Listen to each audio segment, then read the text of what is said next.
하나님의 말씀은 에베소서 3장 1절부터 2절까지 읽겠습니다. 이러므로 너희 이방인들을 위하여 그리스도 예수의 갇힌 자 된 나 바울이 말하거니와 너희를 위하여 내게 주신 하나님의 그 은혜의 경륜을 너희가 들었을 터이라. 3절과 4절도 같이 읽을까요? 곧 계시로 내게 그 비밀을 알게 하신 것은 내가 먼저 간단히 기록함과 같으니 그것을 읽으면 내가 그리스도의 비밀을 깨닫는 것을 너희가 알 수 있으리라. 하나님의 비밀 해제 에베소서 원전 강해, 오늘은 3장 첫 번째 시간입니다. 그리스도의 비밀인 교회, 하나님의 영원한 목적이라는 제목으로 말씀을 나누겠습니다. 우리가 에베소서 1장과 2장을 나눴는데요.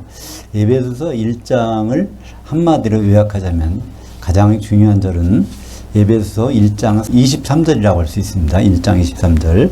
교회는 그의 몸이니 만물 안에서 만물을 충만케 하시는 이의 충만함이니라. 그래서 만물은 모든 성도들을 충만케 하시는 이는 성령.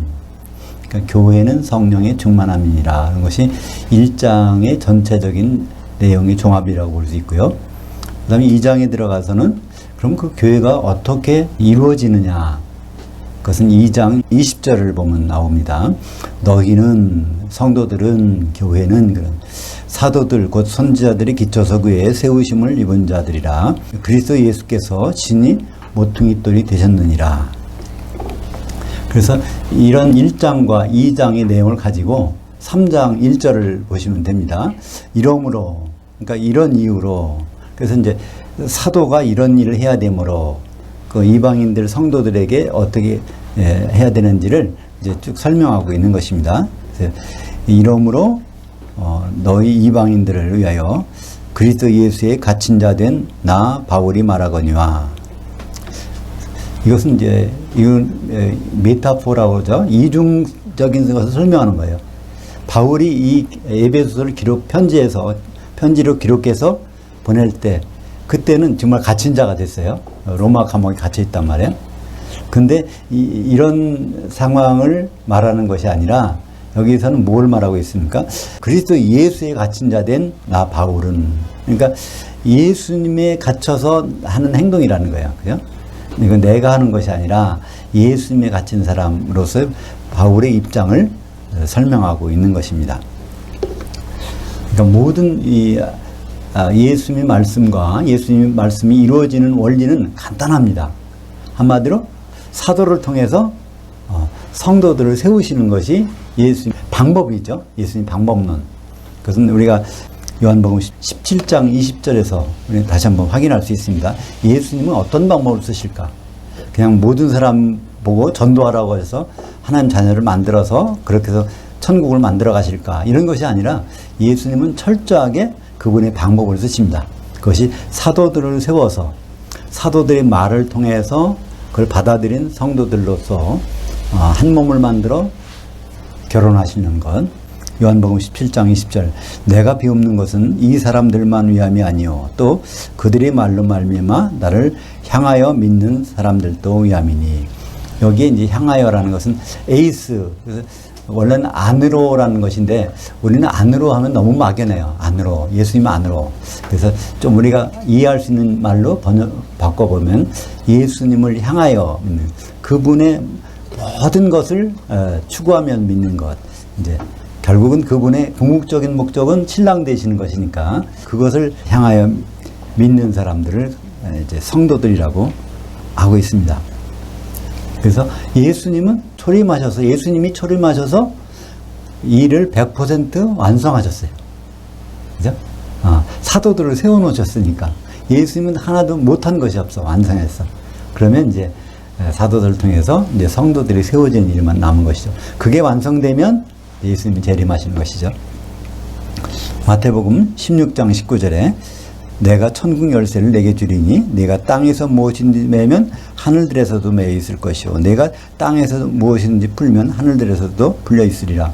이 말씀도 한마디로 교회 세우는 말씀이에요.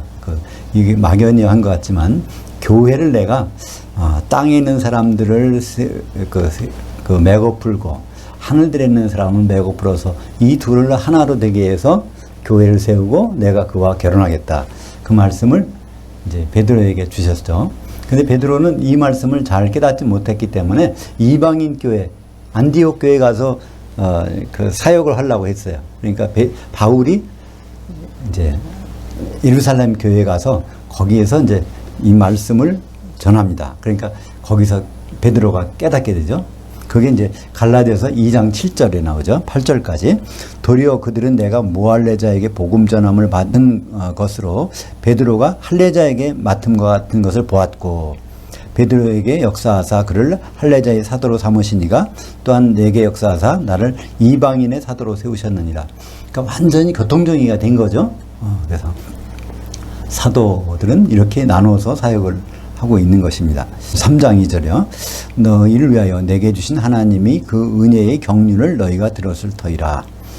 그래서 너희, 여기서 이제 예배소 교회니까 이방인 성도들이죠. 이방인 성도들에 대해서 자기의 하나님 은혜로 맡은 일이 있다는 겁니다.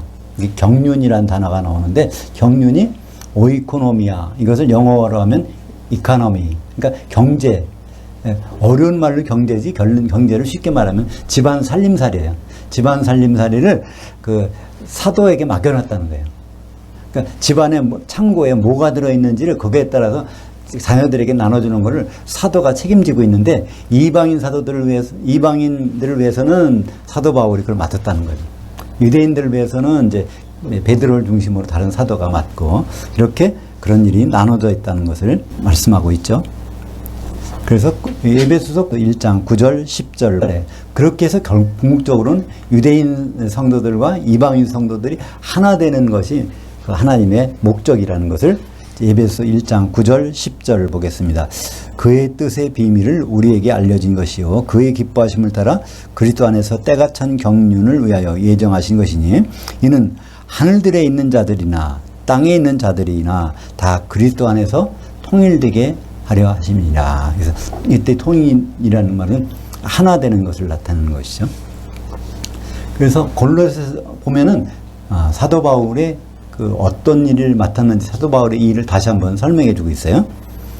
내가 교회의 일꾼 된 것은 하나님이 너희를 위하여 내게 주신 청지기 직분을 따라 하나님의 그 말씀을 이루려 하심이니라. 교회에 관한 하나님의 그 말씀이 있다는 거예요. 그 말씀이 뭘까요? 교회에 관한 하나님의 그 말씀. 창세기 나오죠? 창세기 2장 24절, 그죠? 남자가 부모를 떠나 그 아내와 합해서 한 몸을 이룰지니라 하는 것이 교회에 대한 말씀이에요. 그죠? 에베소서 5장 31절과 32절에 보면 그 말씀을 이루기 위해서 사도 바울을 청지기로 택하셨다는 거예요. 3절을 보겠습니다. 곧 계시로 내게 그 비밀을 알게 하신 것은 내가 먼저 간단히 기록한 것 같으니 그것을 읽으면 내가 그리스도의 비밀을 깨달은 것을 너희가 알 수 있으리라. 이 앞에 부분에 말한 1장, 2장의 내용을 라고 볼 수 있고 또 그 전에 어떤 것이 에베소 교회한테 준 것이 있었는지 모르지만 일단 이 문장으로 볼 때는 1장, 2장의 내용들을 잘 읽어보면 내가 천성적으로 실력이 있어서 이렇게 된 것이 아니라 하나님이 지혜와 총명을 주셔서 계시형을 주셔서 이걸 깨닫게 하셨다는 것을 알 수 있다는 것이죠. 그러니까 사도 바울이 가르치는 내용은 자기 실력이 아니라 전적으로 예수님이 알려주신 것. 그것이 바로 갈라디아서 1장 11절 12절이 나옵니다. 형제들아 내가 너희에게 알게 하노니 내가 전한 복음은 사람의 뜻에 따라 된 것이 아니니라. 이는 내가 사람에게서 받은 것도 아니요 배운 것도 아니요 오직 예수 그리스도의 계시로 말미암은 것이라. 그 갈라디아서에 보면 나의 복음이란 말이 자주 나와요. 나의 복음. 그러니까 내가 전한 복음 외에 다른 복음을 전하는 사람들이 있다면 저주를 받을지어다 이렇게 말해요. 그러니까 그 말씀은 일반적으로 듣기에는 되게 교만하다 그렇게 들을 수 있어요. 그죠? 다들 사도들이고 다 목사하고 그런 사람들인데 내가 전한 것이 아니면 저들은 다 저주받을 사람이다 그러면 그것은 이상하잖아요. 근데 그 말씀을 할 수 있는 근거가 있는 거예요. 그죠? 내가 전하는 내용은 내 지식이 아니라 예수 그리스도께 계시해 주신 거기 때문에 다른 사람도 계시 준 거라면 그건 맞지만 계시가 아니라면 틀리다는 거죠. 그래서 사도 바울이 전하는 모든 내용은 예수님이 계시해 주신 것입니다. 예수님이 다 열어주신 것이죠. 그것은 언제 열어주셨을까요? 우리는 고린도 후서 12장 2절에 보면 그 내용을 알 수 있죠. 그가 셋째 하늘에 이끌려가서 말로 할 수 없는 큰 걸 들었다는 거예요. 그 내용이 다 계시로 알려주신 것이죠. 내가 계시와 환상에 대해서 말하노니 그것이 고린도 후서 12장 2절에 이렇게 말씀하고 있습니다. 근데 그것을 이제 에베소 감옥에 갇혀서 정리하고 있는 것이죠. 자기가 한 14년 전에 받았던 계시를 다 정리해가지고 이제 편지로 보내는 것입니다. 그것이 에베소서 내용이죠. 5절을 보겠습니다. 이제 그의 거룩한 사도들 곧 선지자들에게 성령으로 계시되신 것 같이 다른 세대들에서는 사람이 아들들에게 알리지 아니하셨으니 이건 무슨 말일까요? 이제 뭐를 알리지 않았다는 것일까요? 그리스도의 비밀을 아직 한 번도 사람들에게 알리신 적이 없다는 거예요. 어떤 사람들에게? 구약의 선지자들에게는. 그러니까 구약 성경에는 한 번도 예수님의 계시가 알려진 적이 없어. 한 번도. 그러니까 그것이 오늘 5절의 말씀입니다. 알리지 아니하셨으니, 알리신 적이 없었으니, 아주 새로운 것을 이제 신약 성경, 특히 에베소서에서 이거를 이제 알려주신 것입니다. 마태복음 11장 13절을 보면 그 이해가 가죠. 모든 선지자와 율법이 예언한 것은 요한까지니. 그러니까 세례 요한이 예수님 보고 이분이 그리스도다 그 선언하기 전까지 필요한 것이지 그 뒤에는 예수님의 입으로 나온 말씀만이 진짜라는 거예요. 근데 예수님의 입으로 나온 말씀이 누구에게 통해서 전해집니까? 사도들을 통해서 우리에게 전해지고 있는데 그 내용의 핵심은 바로 그리스도의 비밀이라는 거죠. 그래서 그 그리스도의 비밀은 결국 오늘 보면 교회라는 걸 알 수 있습니다. 그래서 성경 전체에 하나님의 비밀, 그것은 그리스도의 비밀로 나타나는데 그것은 교회라는 것. 6절에 보면 그 내용이 설명되고 있습니다. 에베소서 3장 6절 같이 읽어보죠. 이는 이방인들이 그 복음으로 말미암아 그리스도 안에서 함께 상속자들이 되고 함께 지체들이 되고 그 약속에 함께 참여하는 자들이 됨이라.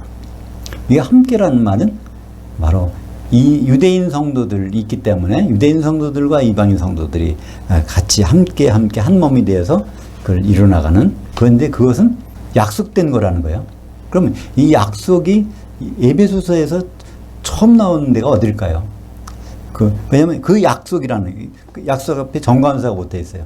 에베소서 3장 6절에 보면 그 약속에 참여하는 자들이 됨이라. 그 약속. 근데 쭉 올라가서 약속이란 말이 어디 있을까? 에베소서에 보면 에베소 1장 13절에 있습니다. 한번 같이 보죠. 그 안에 너희도 진리의 그 말씀 곧 너희들의 구원의 그 복음을 듣고 그 안에서 믿어 약속의 성령으로 인치심을 받았으니. 약속의 성령이라는 것은 약속이 되는 성령이라는 뜻이죠. 약속. 성령을 약속으로 받았잖아요. 사도들에게 약속하신 것을 보내줘. 사도행전 1장의 5절에 보면 너희는 약속하신 성령을 기다리라. 그러고서 이제 1장 8절에 성령이 임하시면, 그래서 사도들은 그때부터 일을 하기 시작합니다. 그래서 그 성령을 통해서 이제 이루어지는 일이 성도들이죠. 성령을 통해서 이루어지는 일. 만물 안에서 만물을 충만케 하시는 일, 충만하면 그건 성령을 가리키고 있으니까. 교회는 다시 말해서 성령을 떠나서는 아무 의미가 없는 거, 껍데기 있는 것이고, 성령이 있다면 그건 진짜 교회가 되는 것입니다. 7절에 이 복음을 위하여 그의 능력이 역사하시는 대로 내게 주신 하나님의 은혜의 선물을 따라 내가 일꾼이 되었노라. 그래서 일꾼이라는 말을 자주 썼는데 바울은 이게 사실 우리말 번역은 집사라는 단어예요. 그죠? 집사면 아주 교회에서 제일 낮은 직급처럼 여겨지는데 사도 바울은 내가 집사라는 거예요. 내 집사. 그래서 이 디아코노스라는 말은 아까 이제 목사님이 설명해 주셨지만 디아코노스.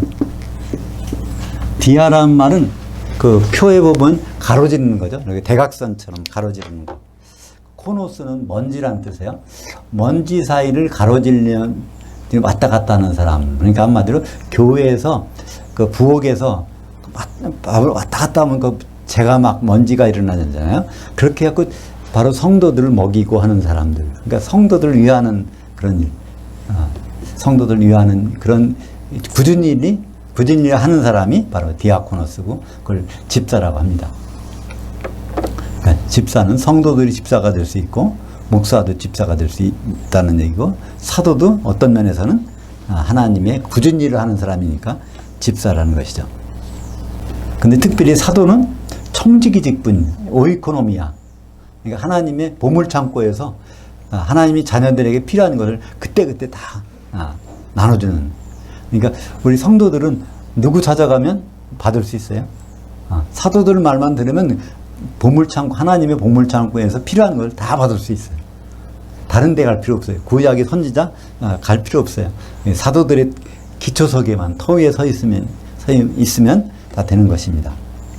창세기 2장 24절 이러므로 남자가 부모를 떠나 그의 아내와 둘이 한 몸을 이룰지로다. 이러한 하나님이 계획이 되어 있고 하나님 이런 계획 속에 창고가 있는데 그 창고에서 창고지기 역할을 하는 것이 바로 사도들의 직분인 것입니다. 그래서 이 하나님의 계획은 결국 결혼이잖아요. 그 결혼 계획에서 바로 사도의 역할은 고린도후서 11장 2절 같이 보죠. 내가 하나님의 열심으로 너희를 위하여 열심을 내노니 내가 너희를 정결한 한 처녀로 한 남편인 그리스도께 드리려고 중매했음이로다. 여기 너무나 정확하게 표현되어 있어요. 그죠? 그러니까 사도의 일과 성도의 일은 다르다는 것입니다. 사도가 복음 전파하고 선포하는 일이라고 하면 성도는 그 일을 하면 그게 중복이 되겠죠. 중복 안 되는 일로 우리는 성도들은 해야 되는 것이고 그것은 하나님의 결혼식에서 우리가 이제 신부의 준비를 단장할 준비를 하는 일이라는 것을 알 수 있습니다. 여기서 신부는 여럿이 아니라 한 신부. 한 신부니까 한 몸이 되어야 될 필요가 있으니까 한 몸이 되게 하는 것은 성령밖에 없죠. 8절을 보겠습니다. 모든 성도들 중에 지극히 작은 자보다 더 작은 나에게 이 은혜를 주신 것은 측량할 수 없는 그리스도의 풍성함을 이방인들에게 전하게 하시고. 그러니까 사도 바울은 자기를 소개할 때 여기 봐 모든 성도들보다 지극히 작은 자보다 더 작다는 거예요. 그러니까 사도 바울이 얼마나 자기가 죽었는지 그죠? 그걸 알 수 있는 표현입니다. 근데 그 사도 바울은 요거 전에는 조금 더 그러니까 낮아지긴 낮아졌지만 덜 낮아진 것이 있어요. 그죠? 그러니까 에베소서는 AD 64년경에 기록된 것이고 요거보다 먼저 기록된 것이 고린도전서입니다. 고린도전서 15장 9절을 볼까요? 나는 사도들 중에 가장 작은 자라. 나는 하나님의 교회를 박해하였으므로 사도들아 침함을 받기를 감당하지 못할 자니라. 그러니까 그때는 나는 사도들 중에 작은 자야. 근데 로마 감옥에 들어가서는 난 성도들 중에도 보다 더 작은 자야. 이렇게 말하는 거예요. 그죠? 근데 디모데전서 볼까요? 이제 로마 감옥에서 에베소서를 기록하고 나와서 이제 에베소로 찾아가다가 쓴 것이 디모데전서입니다. 에베소 가지 못하고 다시 감옥에 들어간 것이 이제 그래서 쓴 것이 디모데후서지만 디모데전서를 볼 때 거기서는 더 낮아집니다. 그죠? 디모데전서 1장 15절 미쁘다 모든 사람이 받을 만한 이 말이여 그리스도 예수께서 죄인을 구원하시려고 세상에서 임하셨다. 세상에 임하셨다 하였도다. 죄인들 중에 내가 괴순이라. 이것은 이제 그보다도 한 1년 정도 지난 다음에 그러니까 사도였다가 사도 중에 제일 낮은 자였다가 성도 중에서 제일 낮은 자였다가 다시 죄인 중에서 괴수라는 자기 표현을 그렇게 하고 있습니다. 그러니까 이런 표현을 왜 했을까요? 이건 자기 겸손을 나타나기 위해서 쓸까요? 아니죠. 이런 사람도 하나님이 쓰시려고 하면 아주 지혜와 총명이 뛰어난 아주 흠이 없는 자로서 사용하실 수 있다는 거죠. 결국은 사도들은 하나님이 원래는 안 그랬지만 하나님이 흠이 없는 걸작품으로, 우리 지난번에 그런 단어가 나왔죠. 2장 10절에 우리는 하나님의 만드신 바라, 걸작품이라 포에마라. 그러니까 사도들이 그렇다는 거예요. 그 사도들 얘기 다 하면서 그러다가, 그러니까 이렇게 별 볼 일 없는 한 사람 한 사람 보면은 아주 죄인이 괴수까지 되는 사람이에요. 그런데 사도들이 한 몸이 되면 그게 반석이 돼서 그의 교회가 세워지는 겁니다. 너는 베드로라, 반석 조각이니까 거기단 교회 못 세워. 그러나 이 반석에 너 같은 사람 12명이 모이면 하나가 되면 내가 교회를 세우리니 음부의 권세가 이기지 못하리라. 그래서 우리 성도들도 마찬가지예요. 한 성도 한 사람 한 사람 보면 별 볼 일 없어요, 사실은. 그죠? 근데 성도들이 한 몸이 되면, 교회를 이루면 음부의 권세가 떠지 못하는 그러한 권위를 갖게 됩니다. 9절 보겠습니다. 영원부터 만물을 창조하신 하나님 속에 감췄던 비밀의 경륜이 어떠한 것을 드러내게 하려 하심이라. 그러니까 사도들을 이방인 사도로 이렇게 세우신 것, 그것이 그리스도의 비밀 속에 들어가 있는 것인데, 이것이 바로 감춰진 비밀을 드러내려고 하는 것이라는 것. 도대체 감춰진 비밀이라는 것이 무엇일까요? 창세기 1장 31절 하나님이 지으신 그 모든 것이 보시니 보시기에 심히 좋았더라. 저녁이 되고 아침이 되니 여섯째 날이니라. 하나님이 참 좋은 것, 그게 이제 그걸 이루실 생각을 하니까 좋은 거죠. 그죠? 그것이 바로 우리가 창세기 5장 1절에서 그걸 알게 됩니다. 그게 뭐죠? 사람을 창조한 날에 아담을 지어서 나타난 거예요. 아담이 등장하는 게 너무 좋아. 그것이 이제 그 비밀이 있기 때문에 신랑으로 딱 나타나서 신부가 준비해서 혼인식 하는, 하나님은 그거를 구상하시면 너무 좋다는 거예요. 그래서 창세기 2장 18절에 하나님의 비밀의 표현이 한번 나옵니다. 그죠? 여호와 하나님이 이르시되 아담이 혼자 사는 것이 좋지 아니하니 내가 그를 위하여 돕는 배필을 지으리라. 아담의 돕는 배필. 로마서 5장 14절에는 예수 그리스도의 아내. 그것이 하나님의 선한 일이라는 것을 우리는 여기서 알 수 있는 것이죠. 그래서 이제 10절에 들어가면 본론이 나와요. 그리스도의 비밀이 과연 무엇인가? 10절을 같이 보죠. 이는 이제 교회로 말미암아 하늘들의 영역에 있는 통치자들과 권세들에게 하나님의 각종 지혜를 알게 하려 하심이니. 교회를 통해서 그들에게 알린다는 거예요. 그들은 누굴까요? 공중에 누가 있는 겁니다. 이건 좋은 사람들이 아니에요. 사람이 아니죠. 이거는 영들이지. 공중에 누가 권세 잡고 있습니까? 마귀가 잡고 있고 귀신이 잡고 있고 그런 존재들에게 이 교회가 어떤 권위가 있는지를 알게 해주시겠다는 거예요. 그것은 언제 그들이 비로소 알려지죠? 요한계시록 16장 17절에 보면 거기에 마지막 대접, 진노의 대접을 어디서 쏟아버려? 공중에서 쏟을 때, 그때 바로 이제 예수님이 교회를 맞으러, 신부를 맞으러 오신 장면이 나오게 되는 것입니다. 마태복음 16장 18절 또 내가 내게 이르노니 너는 베드로라. 내가 이 반석 위에 내 교회를 세우리니 음부의 권세가 이기지 못하리라. 그래서 교회는 사실 교회다운 교회라면 음부의 권세가 어쩌지 못하는 거예요. 음부의 영향력이 전혀 미치지 않는 거예요. 성령 충만한 곳은 어떻게? 귀신이 도망가잖아요. 그죠? 마태복음 12장 거기 보면 어떤 사람에게 귀신이 들어갔는데 그걸 예수님이 쫓아내셨어. 근데 바리새인들이 거기서 뭐라고 말합니까? 저가 귀신의 왕 바알세불 힘입어 귀신 쫓아냈다. 그러니까 예수님이 그러시잖아요. 마태복음 12장 28절인가요? 내가 만약에 성령을 힘입어 귀신 쫓아내는 것이면 하나님 나라가 이미 너에게 임하여 있느니라. 그러고서 계속해서 말씀하십니다. 어떤 사람이 있는데 그 사람이 귀신이 나갔어.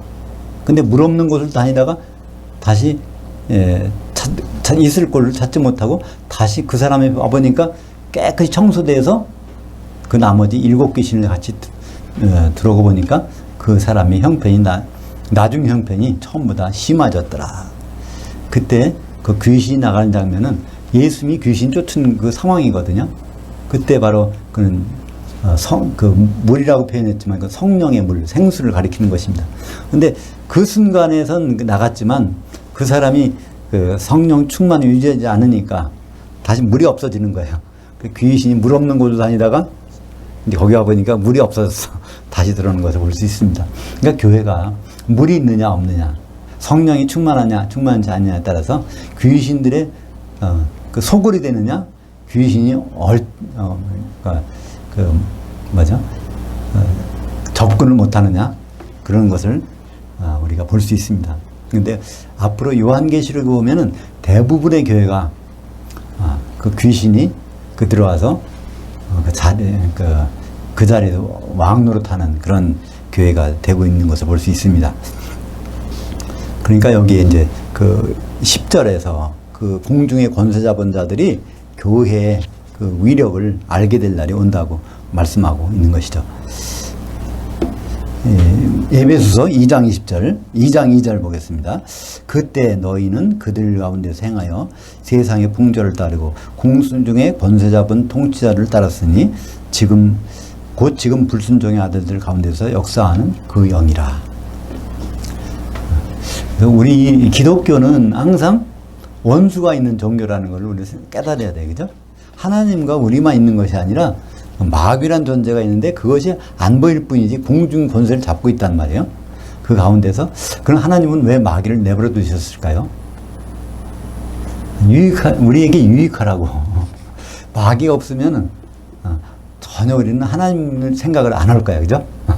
마귀가 있으니까 가끔씩이라도 하나님 생각을 하고 이런 마귀를 피할 수 있는 이런 방법은 바로 예수님밖에 없구나, 그런 생각을 할 수 있는 것이죠. 그 어린아이에게 가끔 이제 필요한 것이 회초리잖아요. 장성한 다음에 회초리를 꺾어버리지만 어린아이에게는 그것이 필요한 것처럼 하나님의 사랑스러운 회초리가 마귀와 부리는 귀신들일 수 있습니다. 그러니까 하나님의 뜻 가운데 이루어지는 거니까. 11절에 보겠습니다. 곧 영원부터 우리 주 예수 안에서 예정하신 뜻대로 하신 것이라.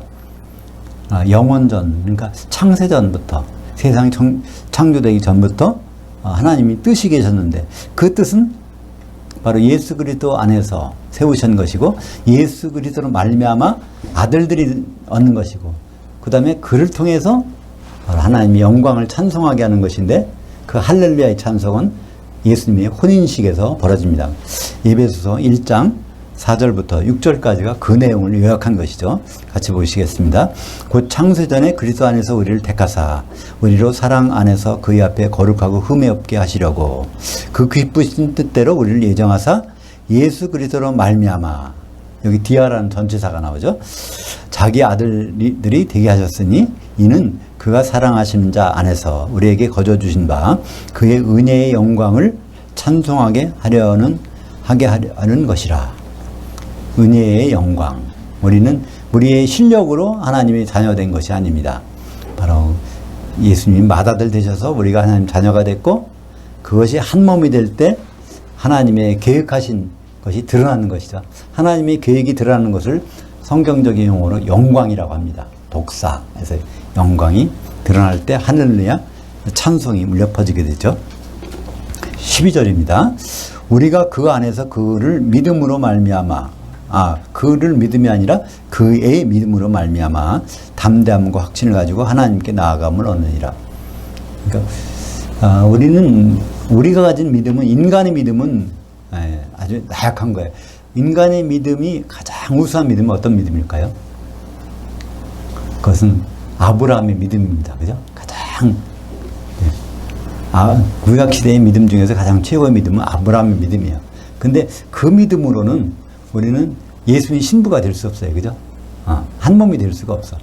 아브라함의 믿음은 뭐로 되냐면 기초석에 있는 그 성에 들어가는 믿음이야. 근데 기초석에 있는 그 성, 새 예루살렘 성을 이루는 그 믿음은 예수님의 믿음밖에 없다는 거예요. 그죠? 그 믿음의 길이 바로 성령으로 신부가 되는 길이고 그 신부가 돼서 새 예루살렘 성을 이루는 믿음이 되는 것이죠. 요한복음 14장 6절 예수께서 이르시되 내가 곧 길이요 진리요 생명이니 나로 말미암지 않고는 아버지께로 올 자가 없느니라. 오늘 보면 12절에 우리가 그 안에서 그의 믿음으로 말미암아 담대함과 확신을 가지고 나아감을 얻느니라. 거기 하나님이란 말은 없어요. 사실은. 근데 우리말 번역에 들어갔는데 나아감. 여기는 어디에 나갈까요? 아버지께 나아감을 얻는. 그러니까 우리는 예수님을 통해서 아버지께 나아갑니다. 성막을 보면 그걸 알 수 있어요. 성막에 휘장이 있죠. 그 예수님 몸이에요. 지성소에 하나님의 임재가 나타나는 거죠. 그 지성소까지 가려면 그 휘장을 통과해야 되는데 예수님 몸을 통해서 우리는 그 아버지께로 나아갑니다. 그래서 거기에 하나님께가 아니고 굳이 쓴다면 아버지께 나아감을 얻느니라. 이렇게 3장 12절을 그렇게 되는 것이죠.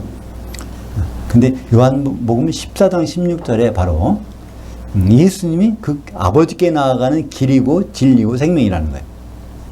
그러니까 이 말이 그거와 똑같은 말이죠. 하나님 아버지께 나아가려면 나 혼자는 못 가. 몸을 이루어서 바로 나아갈 수 있는데, 그러니까 그 몸이 예수 그리스도의 몸이고 그것이 교회라는 것이죠. 우리는 요한복음 14장 6절을 많이 암송하지만 그게 교회라는 것은 깨닫지 못할 때가 많이 있잖아요. 예, 다시 요한복음 14장 6절 다시 한번 볼까요? 예수께서 이르시되 내가 곧 길이요 진리요 생명이니 나로 말미암지 않고는 아버지께로 올 자가 없느니라. 그래서 각자 개인 믿음 가지고 아버지께로 가려고 노력하는 사람이 굉장히 많아. 근데 그거는 불가능하다는 얘기예요. 예수님의 방법으로, 예수님 몸을 통해서 이제 아버지께 나갈 수 있는 것이죠. 로마서 3장 22절도 마찬가지입니다. 예수 그리스도를 믿음으로 나가는, 우리가 예수님을 잘 믿으면 된다는 얘기가 아닙니다. 근데 우리말 번역에는 예수 그리스도를 믿음으로라고 되어 있는데 그게 아니라 예수 그리스도의 믿음으로 우리는 의롭게 될 수 있다는 것입니다. 아무리 우리 노력으로는 우리 죄가 없어질 수가 없어요. 근데 예수님의 그 의를 힘입으면 바로 우리는 하나님이 우리 죄를 못 보시는 거예요. 하나님도 할 수 없는 게 있나 봐. 그러니까 뭐 여러 가지가 많죠, 그죠? 하나님은 자살을 못 하셔. 하나님은 거짓말 못 하셔. 이렇게 그거와 마찬가지로 우리 죄를 못 보실 때가 있어요. 예수님에 덮여서 있으면 우리 죄를 하나님은 못 보신다고 말씀하고 있습니다. 그래서 우리가 예수님의 믿음 하는데 예수님의 믿음이 과연 뭘까? 그걸 다시 반문하잖아요. 우리가 예수님 믿음은 어떤 믿음이길래 그걸 우리가 가져야 되는가? 그건 히브리서 12장 2절에 있습니다. 믿음의 창시자요 믿음의 종결자이신 예수를 바라보자. 그는 그 앞에 있는 기쁨을 위하여 십자가를 참으사 부끄러움을 개의치 아니하시더니 하나님 보좌 우편에 앉으셨느니라.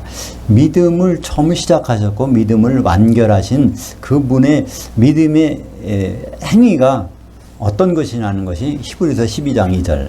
바로 십자가를 지신 것이 그분의 믿음인데 그걸 그냥 지신 것이 아니라 그 십자가를 진 다음에 벌어질 그 기쁨, 즐거움이 있다는 거예요. 그걸 보고서 지었다는 거죠. 십자가를 지었다는. 근데 그 즐거움이라는 카라라는 명사가 여성 명사. 그러니까 즐거움이라는 그 여성을 위해서 십자가를 졌다는 겁니다. 다시 말해서 자기 신부, 어린 양의 신부를 위해서 십자가를 졌어요. 근데 그것은 그냥 그분의 생각으로만 그런 것이 아니에요. 실제로 성경에서 말씀하고 있잖아요. 사도행전 20장 28절에 하나님이 피로 사신 것이 교회다. 그건 딱. 그러니까 십자가를 지셔서 얻으신 것은 교회고 십자가를 지시면서 바라보는 것은 그분의 아내, 그 여성, 즐거움의 여성을 바라봤다고 말씀하고 있습니다.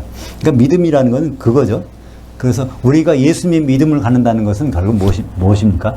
예수님의 혼인식을 바라보고 우리를 준비하는 것이 있다면 그것이 바로 예수님의 믿음을 갖고 있는 거예요. 근데 그게 없다면 뭐 산을 움직일 만한 믿음, 또 죽은 자를 살리는 믿음, 그 결국은 아무 의미가 없단 말이야. 예수님 믿음이 아니기 때문에. 예수님 믿음이라는 것은 그 아내를 바라보면서 즐거워하는 것, 그것 때문에 십자가까지 질 수 있는 것, 그러니까 우리의 믿음도 똑같이 예수님과 똑같은 믿음으로 그 결혼식을 향해서 우리가 준비하고 있는 것이 바로 믿음 있는 사람들의 행위라는 것을 알 수 있습니다. 13절입니다. 그러므로 너희에게 구하노니 너희를 위한 나의 여러 환난을 대하여 낙심하지 말라. 이는 너희의 영광이니라. 여기서 입장은 사도의 바울의 개인 입장이 아니라 사도로서 말하는 거예요. 사도로서 성도에게 말하는 것은 바로 사도가 이런 일을 함으로써 여러 가지 힘든 일을 당하고 있지만 그것은 그만큼 성도들이 길을 받쳐주기 위해서 닦기 위해서 이런 일을 하고 있다는 겁니다. 그러니까 사도들이 그런 어려움을 당할수록 성도들은 더 기뻐하는 거예요. 왜냐하면 주님이 그 영광이나 일이 다가오고 있기 때문에. 그죠? 그러니까 도로 공사할 때 거의 그 완결이 돼가면 산이 깎여져 나가고 막 이게 그 허물어진 데가 도도해지고 그럴 때는 그게 힘든 일 같지만 그걸 보면서 준공식이 얼마나 남았구나 그걸 알 수 있잖아요. 그 사도의 환난은 바로 그런 준공식을 위해서 일하고 있는 거니까 그게 바로 우리 성도들에게 영광이라는 겁니다. 골로새서 1장 24절 같이 보죠. 나는 이제 너희를 위하여 받는 괴로움을 기뻐하고 그리스도의 남은 고난을 그의 몸된 교회를 위하여 내 육체에 채우노라. 그러니까 사도의 일은 참 괴로운가 봐요. 힘든가 봐. 근데 그것이 누구를 위해서? 우리 성도들을 위해서 하고 있다는 거예요. 그러니까 기초석이 건물이 높이 올라가면 올라갈수록 기초석은 굉장히 힘들 거잖아요. 그걸 지탱해야 되니까. 근데 그거를 아주 기쁜 마음으로 지탱하고 있다는 것을 사도 바울은 말씀하고 있는 것입니다. 그래서 여기에 골로새서 1장 24절에 그리스도의 남은 고난이라는 말이 나와요. 그게 그리스도의 남은 고난이라는 말은 무엇일까요? 그리스도께서 십자가 달리셨으니까 부활절만 되면 필리핀에서는 그런 행사가 금년에 있었는지 모르겠는데 그런 행사가 있다고 그러죠.